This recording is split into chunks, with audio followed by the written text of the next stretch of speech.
فما ظنكم برب العالمين؟ فلا تظن بربك ظن سوء فإن الله أولى بالجميل.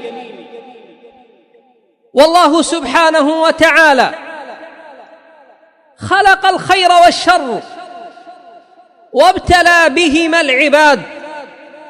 قال الله عز وجل: ونبلوكم بالشر والخير فتنة وإلينا ترجعون. بل ويبتلي الله عز وجل بهما عباده، ولكن من دلائل ربوبيته وعظيم حكمته وعلمه أنه جل شأنه عند أن ابتلى العباد بالشرور والمضار جعل للخير أسبابا وللشر أسبابا، وجعل لأسباب الخير مفاتيح وأبوابا، وجعل لأسباب الشر وقاية وحماية.